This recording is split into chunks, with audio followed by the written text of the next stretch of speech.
this doesn't kick in until July 1 or January 1? January 1 So of it's 20. basically an 18-month Right. increase. Right.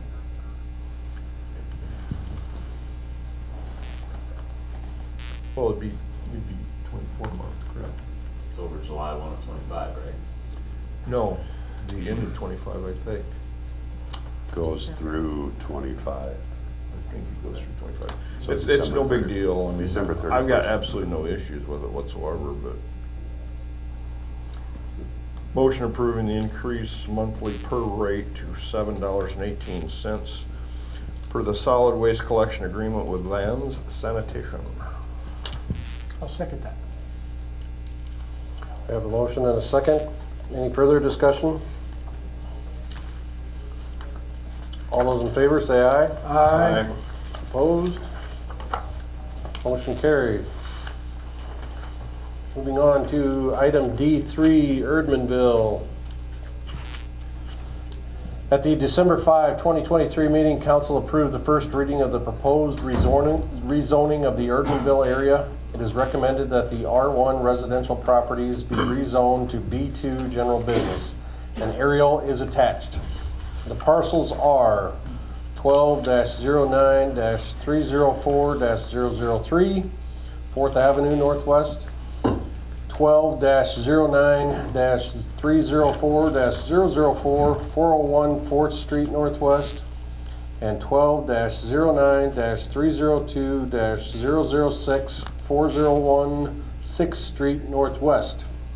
Administration and the Planning and Zoning Commission recommend council approval. Motion to approve the second reading of ordinance 984 amending zoning district. Second. I have a motion and a second. Roll call, please. Bruns, Yes. Sturgeon, Yes. Donlin, Yes. Wick, Yes. Goodchild. Yes. Motion carried.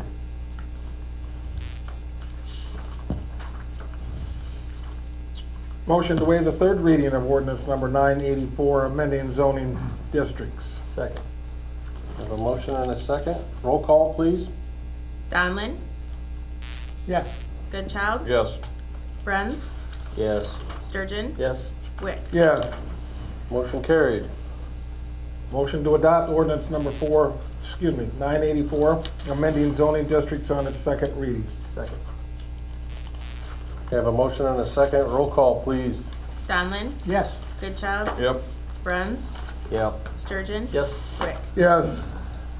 Motion carried. Moving on to action item D4, Lamar's Industrial Park 4th Edition rezoning.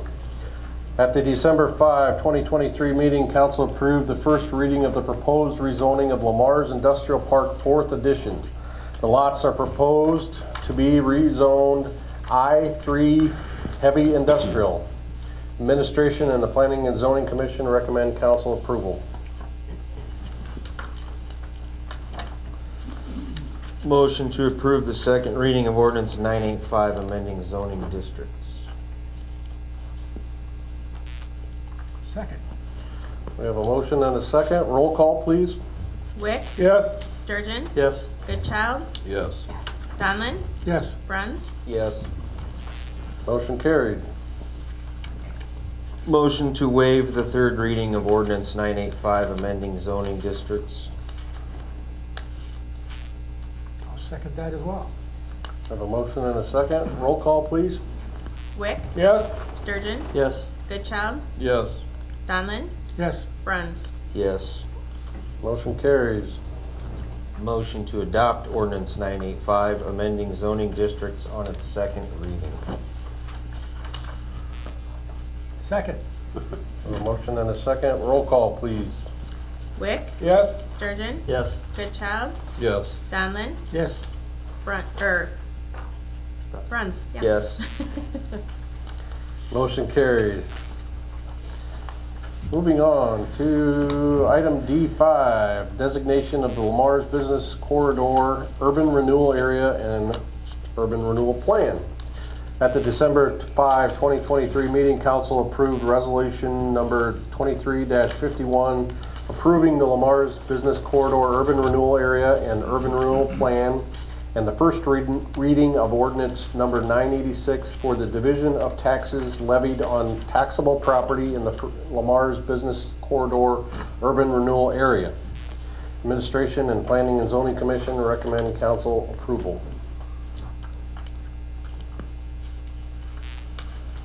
Motion to approve the second reading of ordinance number 986 for the division of taxes levied on taxable property in Lamar's Business Corridor Urban Renewal Area. Second. I have a motion and a second. Roll call, please. Goodchild, Yes. Donlin, Yes. Bruns, Yes. Wick, Yes. Sturgeon. Yes. Motion to waive the third reading of ordinance number 986 for the division of taxes levied on taxable property in Lamar's Business Corridor Urban Renewal Area. Second. I have a motion and a second. Roll call, please. Goodchild, Yes. Donlin, Yes. Bruns, Yes. Wick, Yes. Sturgeon. Yes. Motion carried. Motion to adopt ordinance number 986 for the division of taxes levied on taxable property in the Lamar's Business Corridor Urban Renewal Area on its second reading. Second. I have a motion and a second. Roll call, please. Goodchild, Yes. Donlin, Yes. Bruns, Yes. Wick, Yes. Sturgeon. Yes. Motion carried. Moving on to action item D6, boundaries ordinance. At the December 5, 2023 meeting, council approved the first reading regarding the proposed amendment to Chapter 3, boundaries of the Lamar's Code of Ordinances, reflecting ward and precinct changes. The change is needed due to the recent annexation of land on the south end of Lamar's. Administration recommends council approval. Motion to approve the second reading of ordinance 987 on amending Chapter 3 boundaries of the Lamar's Code of Ordinances.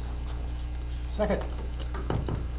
I have a motion and a second. Roll call, please. Sturgeon, Yes. Wick, Yes. Goodchild, Yes. Donlin, Yes. Bruns. Yes. Motion carried. Motion to waive the third reading of ordinance 987 amending Chapter 3 boundaries of the Lamar's Code of Ordinances. Second. Motion and a second. Roll call, please. Sturgeon, Yes. Wick, Yes. Goodchild, Yes. Donlin, Yes. Wick. Sorry, Bruns. Yes. 2 weeks notice. There's a lot of ordinances. Are you getting tired yet, Jen? Motion carried. What's that? Motion to adopt ordinance 987 amending Chapter 3 boundaries of the Lamar's Code of Ordinances on its second reading. I will second that motion. Motion and a second. Roll call, please. Sturgeon, Yes. Wick, Yes. Goodchild, Yes. Donlin, Yes. Bruns. Yes. Motion carried. I think we just set the record for roll calls, folks. At least in my tenure. Okay, moving on to D7, LBIC request for assistance. The LBIC is making a request for financial assistance from the City of Lamar's to fund the demolition of Erdmannville in the amount of $135,000. The asbestos removal is complete and the demo permits have been submitted to the Iowa DNR. Demolition can begin on or after January 4th, 2024. The project is identified in the Lamar's Business Corridor Urban Renewal Plan. It is recommended utilizing TIF to fund the request and for future property taxes generated by the redevelopment to pay it back. The estimated cost is $130,000 plus landfill charges, which are estimated at $5,000. So a total of $135,000. Okay, question. I hope I don't appear too ignorant. Is there any other way we can pay for this, Joe? I don't really know about throwing more debt into a already negative fund balance. And so if you can explain that in numbers to me, how that makes sense. It's not really, it's not negative, it's a receivable, so that'll cancel out the negative.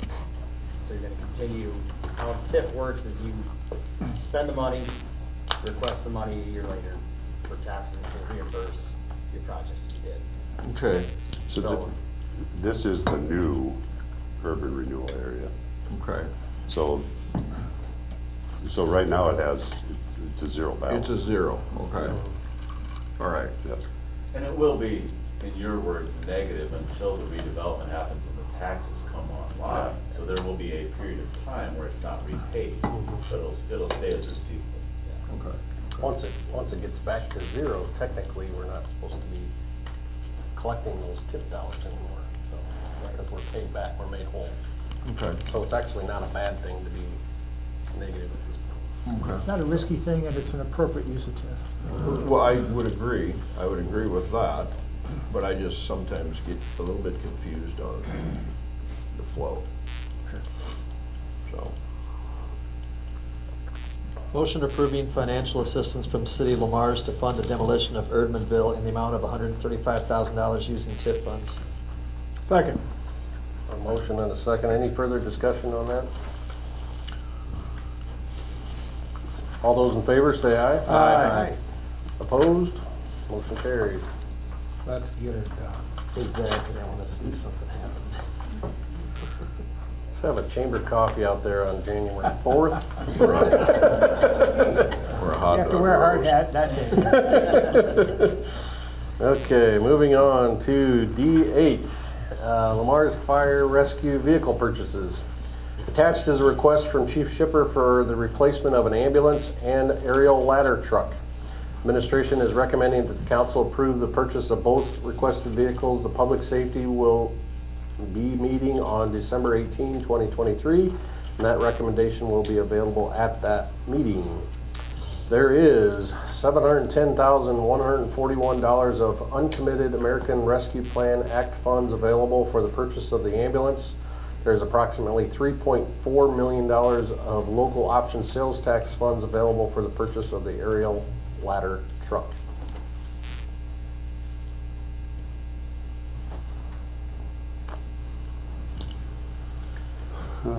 Any questions? Where Who's does all gonna this start? fit in from a budgeting perspective? Did we- Is did we everybody plan to gonna do it talk? this way? Everybody's gonna come up and say they'd like to have it. Okay, No. Davis 10 minutes first. each. All right.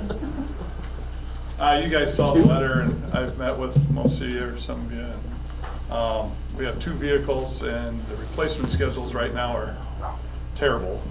So we're trying to just make sure we get in line with this, so when these vehicles come due, they're able to be replaced on time. The rescue or ambulance is almost 2 years out, and the fire truck is almost 41 months. So there also is price increases come January 1st, so we're trying to, or by the end of January for sure, so we're trying to beat those as well to save some money as well, so. So I guess I put it down here. Public safety was yes. Those two right there.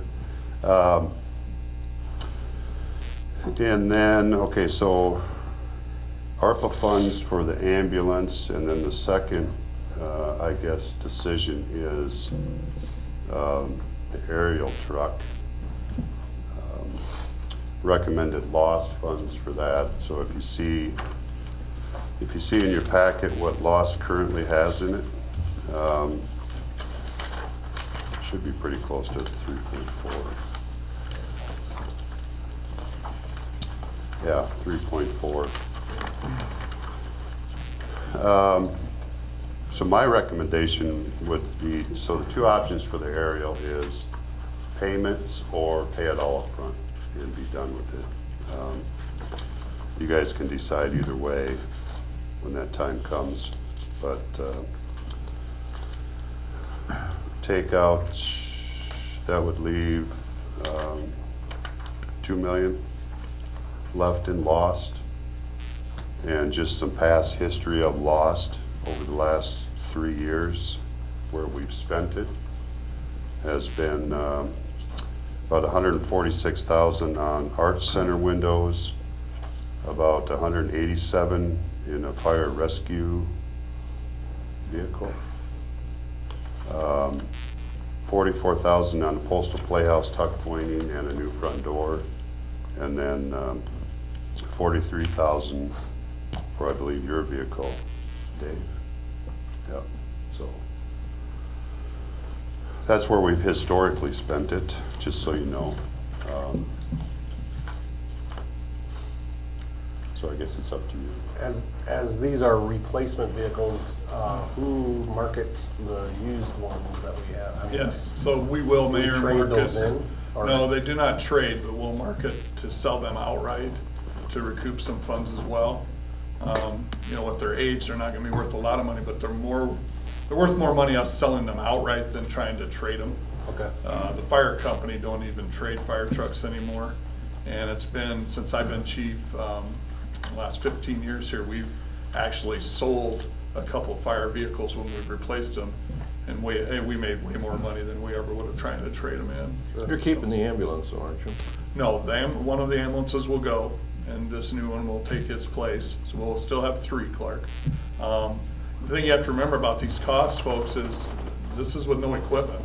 This is just the vehicle. Now, the nice thing is by replacing one ambulance, the equipment that's in it moves over. And our current ladder truck, a lot of that equipment we've replaced by the grace of the citizens with our donations. So that equipment will be able to be transferred over to this new ladder truck as well. So we're actually saving $200,000 in cost just because of the equipment we currently have to move. So that's a good thing as well. And then, as I said, we'll try to recoup the cost by selling the ambulance outright and then eventually selling that other ladder truck outright. And if you want examples, a couple years ago, we sold a rescue truck that the trade-in value was $8,000 and we got $80,000 for it. So there's a huge difference by trying to market them outright. You bet, Mayor. What do you think it's worth, Which one? the ladder truck? I would say probably $250,000 or better. 3 years from now or now? Yeah, 3 years from now. Yeah, it'll be 25 years old. That's when it's been, NFPA recommends replacing things. It's certified yet. It passes its pump test and ladder test. It's just that it's starting to show some wear and tear, but somebody will wreck one or need one and they'll pay for it. They'll buy it. It'll sell. I want to say a little bit about the process of shopping for fire trucks and ambulances. I mean, how is it that these guys in Wisconsin are the ones you want to work with? So we look at different companies as we did with the ambulances. We get different quotes, different bids. We try to keep things somewhat the same. So if our trucks have a Watrous type pump, that's the pump we want, because if the guys can run one, they hopefully can run the other ones. We also looked at stability, reach. We visited some other communities that have this type of truck. We were very happy with it. We went and looked at them. So there's things that, you know, we look at as far as longevity too. We want to get 25 years out of our trucks. Some don't last that long because of how they're made, just different welding and different things like that. So all that's taken into consideration. What kind of stuff do we use our ladder truck for? So our ladder trucks Cats and are, trees. no, not cats and trees. And publicly, not cats and trees. We did one time and we got him down the ground, he ran down the alley and up the next tree, and the chief said, well, that's the last time I do that. So our ladder trucks are used for all types of rescue situations. They also have pumps on them, they have hose, so I mean, we can fight car fires all the way up to big structure fires. We do a lot of rescue with our ladder trucks. We use them on grain bins and getting up above the grain bins and getting farmers and people that are trapped in grain bins out, or providing ventilation in the top side of a grain bin. Some of our buildings too, you guys have to look at our industrial park. We don't have roads behind them. So not just vertical reach, we have to have that horizontal reach to get out over top of those roofs and things, because we don't have access roads around everything in the community. By code, you're supposed to have a ladder truck that reaches your tallest occupied structure, which is Floyd Valley Apartments. So we have to have at least an 85 to 90 foot ladder truck. This one will be 110, so we'll be able to get on the roof of Floyd Valley Apartments or above that as well. So all those things are taken into consideration.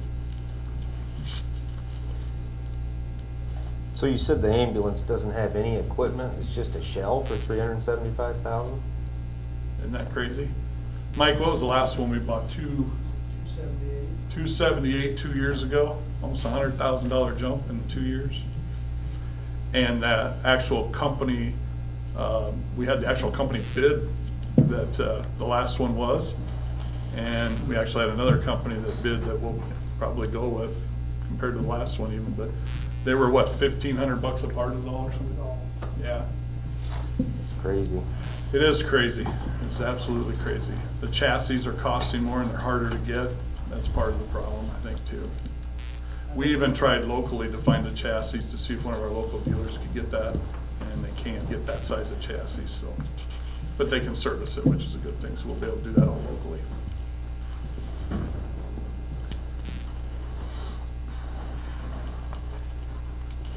So you all are aware, these higher valued vehicles are insured by ICAP on a replacement cost basis, so that if the ladder truck were destroyed today, the one that we have that's worth $250,000, you would be insured for the value of a new one instead of trying to find a $250,000 ladder truck. Yeah, there's been some communities that have run into problems with that, depending on who their insurance carrier was Yeah. when they wreck one of these high-priced dollar things. The nice thing is, like I said, the sticker shock is huge, but when you take it out over 25 years, break it down monthly, break it down daily, the cost isn't hurt as bad as when you see it. Those two funds, you know, COVID money, we are doing more COVID calls again now. It's that time of year. We did a lot of COVID, a lot of decon in those ambulances. They're the ones that took care of people and hauled people in our community and hospital to hospital. So I think that's a good source of funding for that. And sales tax with that ladder truck, you know, that way everybody's paying for it. It doesn't affect our general fund budgets or our tax levy in that regard. So I think those are good sources, and that lost was passed on a public vote, and public safety projects was one of the things listed in there. So after talking with Jason and Joe, we thought that'd be a good funding source for that as well. ARPA funds have to be spent by when? They have to be committed by the end of '24, Committed by the end of 2020. spent by the end of '26. Thank you. Right. Okay. So the $200,000 discount on the ladder truck is only if we pay for it all up front? That's correct. So if you pay the amount right now, you're gonna save that $200 and some thousand right away. And then you wait for it to be delivered in '27, which I have a problem saying, but that's how it's worked out, Brian, and I don't know how Kemp's is on getting equipment right now, but it's just absurd. It's just crazy. What's our loss bring in annually? About 1.4, 1.5 million.